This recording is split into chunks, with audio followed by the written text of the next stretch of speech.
Hey everyone, this is Karen Waksman, founder of Retail MBA. Today we'll be talking about selling to Raley's.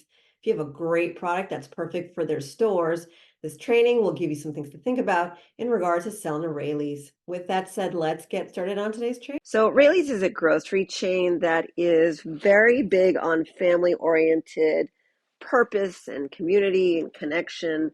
They are very serious about letting everybody know that they are a specialized company that focuses on real vendor relations, connections, commitment to their clients more than a lot of other retailers.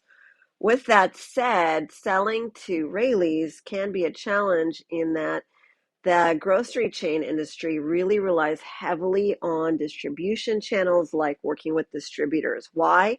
Because a lot of grocery chains really works with distributors who are interested in organizing the product and shipping it to stores quickly, right? When you are dealing with a grocery chain, they have a lot of food on their store shelves. They have all sorts of perishable goods. They really need to have a streamlined solution to get their products in, taken care of, and so forth. So with the grocery chain, a lot of times they will be focused on working with distributors. We also want you to make note that you can go to Raley's directly and sell to them directly. That is something that we've taught a lot of people how to do, but they might actually refer you over to their distributor if it makes most sense for your product. So number one is you might have to deal with the distributor. There are workarounds to what to do if they insist on that and you haven't actually started with a distributor. We actually teach strategies on how to do that in our Retail MBA training system. The links to that is listed below. It's a complicated discussion on how to do that, but just note that you might run into distributorships, and if you have to work with a distributor, they typically take 20 to 30% of your bottom line because they are actually running the show. They're actually getting the products from you and then placing it on the store shelves. And so they expect a return on investment for that. So it does get a little bit more dicey with the distributors because they do take a piece of your income. And we have plenty of videos on working with distributors throughout our channel. So definitely take a look at that. But just be aware that distributors might occur if you have certain products, and definitely in the grocery chain business. The second thing I want to mention is that Raley's is also owns Bel Air and Nob Hill Foods, which means that if you are trying to sell to Raley's, there is a chance that they share the same software system as Nob Hill Foods and Bel Air, which is another chain. The reason I mention this is because you could conceivably try to go after Raley's following our time-tested proven systems if you want, or just do what you do, and also reach out and see if they're interested in your product. If they're not interested in your product, you might want to consider going after Bel Air or Nob Hill Foods, which are different names, different grocery chains.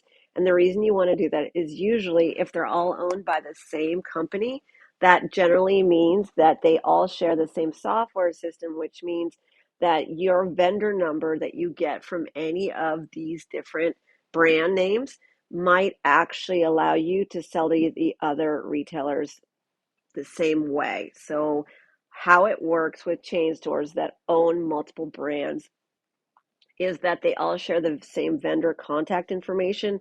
And one of the reasons buyers don't buy from you at a retailer a lot of times is because there's a lot of paperwork for a new vendor. And so sometimes they just don't want to add you because they're not sure your product will sell, or for whatever reason, they just don't want to do all the extra work to put you on as a vendor.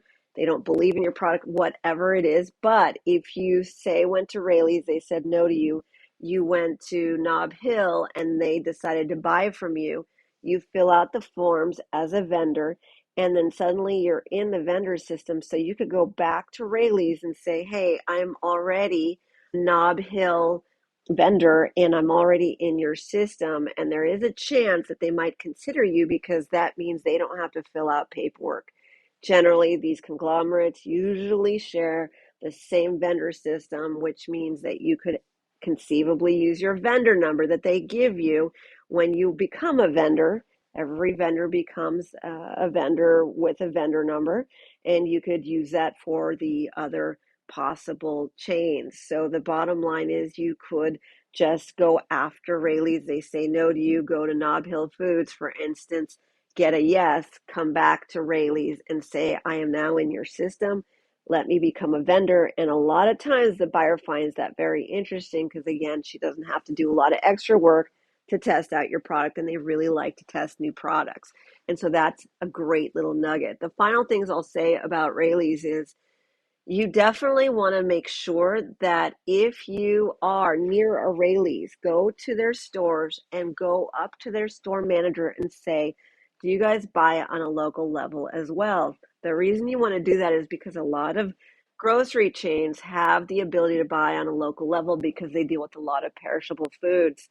Perishable foods need to be worked quick, so you definitely want to make sure that you find out, can that store manager buy some stuff locally? The reason you want to find out is if they do, that means you could sell to a Raley's, but just for one store, not all of their stores, which is a very big deal.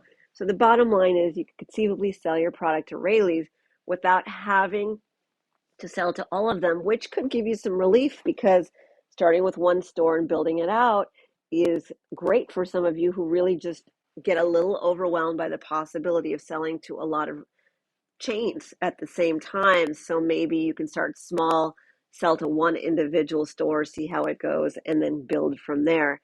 And the cool part is a lot of grocery chains do buy on a local level, which is a very, very big deal for you because you can get in your car and start opening up a lot of accounts.